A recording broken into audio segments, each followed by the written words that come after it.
নমস্কার বন্ধুরা, আজকে আমরা ফুলকপি আর ডিম দিয়ে অত্যন্ত লোভনীয় স্বাদের একটা রেসিপি করব, যেটা আপনারা একবার বানিয়ে খেলে মাছ মাংস খাওয়া ভুলে যাবেন, এতটাই টেস্টি হয়। তাহলে আসুন দেখে নিই আজকের রেসিপি। এই রেসিপিটা করার জন্য এখানে একটা ফুলকপি নিয়েছি। ফুলকপির পরিমাণটা আপনারা ইচ্ছে করলে আরো বাড়িয়েও নিতে পারেন। এখন আমি এই ফুলকপিটাকে কেটে নেব। এখন ডাঁটিগুলোকে কেটে বাদ দিয়ে দেব। এই যে এরকম করে একটা একটা করে আমি ফুলগুলো বের করে নেব। আমি ফুলকপিগুলোকে এরকম বড় বড় করে বের করে নিয়েছি। এখন একটা বাটিতে নিয়ে নেব। এবার ফুলকপিগুলোকে খুব ভালো করে জল দিয়ে ধুয়ে নেব। এখন গ্যাসে একটা কড়াই বসিয়েছি, দিয়ে দেব জল। আর ফুলকপিগুলোকে 3বার খুব ভালো করে ধুয়ে নিয়েছি। এখন কড়াইতে দিয়ে দেব সামান্য লবণ, অল্প নেড়ে দেব। এখন ঢেকে ফুলকপিগুলোকে 80% মতো সেদ্ধ করে নেব। এখন ঢাকনাটা খুলে নেব। এবার জল থেকে ফুলকপিগুলোকে তুলে নেব। আর এই ফুলকপিগুলোকে ভালো করে ঠান্ডা করে নিতে হবে। ফুলকপিগুলোকে মোটামুটি ঠান্ডা করে নিয়েছি। এখন একটা নিয়ে নিলাম, আর এখানে নিয়েছি একটা গ্রেটার দিয়ে ফুলকপিটাকে গ্রেট করে নেব। এরকম গ্রেটার তো প্রত্যেকের বাড়িতেই থাকে, গ্রেট করে নিলে খুব সুন্দর হয় এই রেসিপিটা। আর এই যে দেখুন কত মিহি করে গ্রেট করে নিয়েছি। আর এইভাবেই আমি সবটুকু ফুলকপি গ্রেট করে নেব।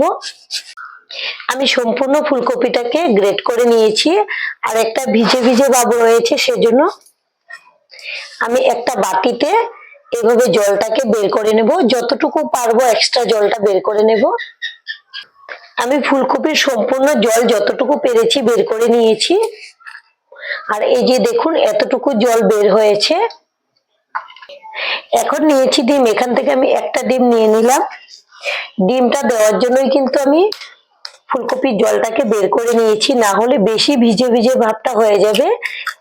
এই যে একটা ডিম ভেঙে দিয়ে দিলাম। আপনারা চাইলে কিন্তু 2টা ডিমও দিতে পারেন। এখানে নিয়েছি কুচানো পেঁয়াজ, আর পেঁয়াজগুলোকে দেখুন কতটা মিহি করে কেটে নিয়েছি। আদা কুচি, কাঁচা লঙ্কা কুচি, ঝালটা আপনারা যেরকম খেতে পছন্দ করেন সেই বুঝে দিয়ে দেবেন। আর এখানে নিয়েছি ধনেপাতা কুচি।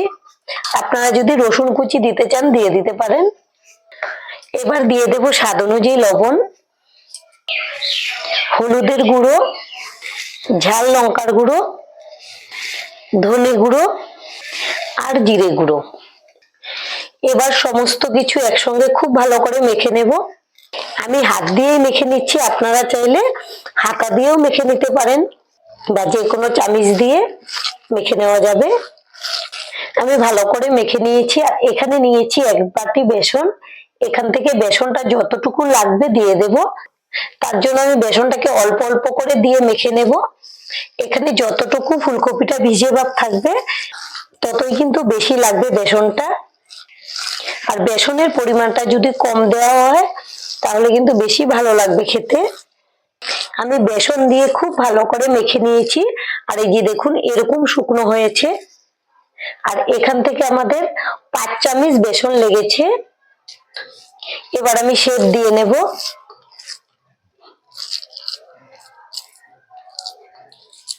আমি এতটুকু পরিমাণে নিয়েছি, আপনারা কম বেশি করে নিয়ে নিতে পারবেন। প্রথমে একটু গোল করে নিয়েছি, এখন হাত দিয়ে এভাবে একটু চ্যাপ্টা করে নেব। আর এই যে প্লেটে রেখে দেব। শেপটা আপনারা আপনাদের পছন্দ অনুযায়ী দিয়ে দেবেন, ইচ্ছে করলে লম্বা করেও দিতে পারেন। আর এভাবে আমি সবগুলো শেপ দিয়ে নেব। এই যে আরেকটা হয়ে গেল। সবগুলো শেপ দিয়ে নিয়েছি। আর এদিকে গ্যাসে একটা কড়াই বসিয়েছি, দিয়ে দেব সাদা তেল। তেলটাকে ভালো করে গরম করে নিয়েছি, এখন একটু নেড়ে দেব। এবার তেলের মধ্যে দিয়ে দেব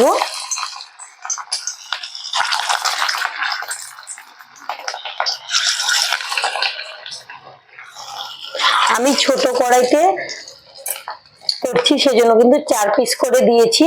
আপনারা চাইলে আরো বড় বড় কড়াইতে করলে বেশি করেও ভেজে নিতে পারবেন। আমি এভাবে একটু নেড়ে দিয়েছি, তাহলে সব দিক থেকে তেলটা খুব ভালো করে লাগবে। এখন উপর থেকেও তেলটা দিয়ে দেব। আর গ্যাসের ফ্লেম মিডিয়ামে রেখেছি। হাই ফ্লেমে ভাজলে উপর থেকে কালারটা এসে যাবে আর ভিতরে কিন্তু কাঁচা থাকবে। আর দেখুন ডিম দেওয়ার জন্য কত সুন্দর করে ফুলে বড় বড় হয়ে যাচ্ছে। এখন আমি উল্টে দেব। এক সাইড মোটামুটি হওয়ার পরে কিন্তু আমি উল্টে দিচ্ছি।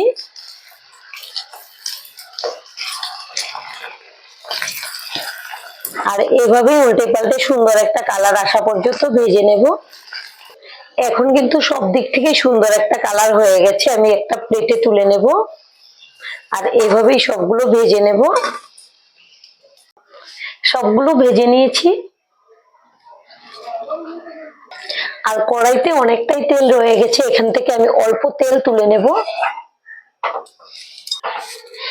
আর ফোড়নের জন্য নিয়েছি 2টা শুকনো লঙ্কা, দারচিনি, এলাচি, এলাচটাকে একটু থেতো করে নিয়েছি, একটা তেজপাতা আর গোটা জিরে, সবকিছু একসঙ্গে দিয়ে দেব।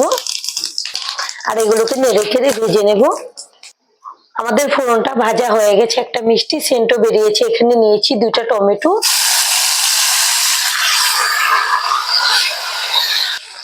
দিয়ে দেব স্বাদ অনুযায়ী লবণ। এবার নেড়ে দেব।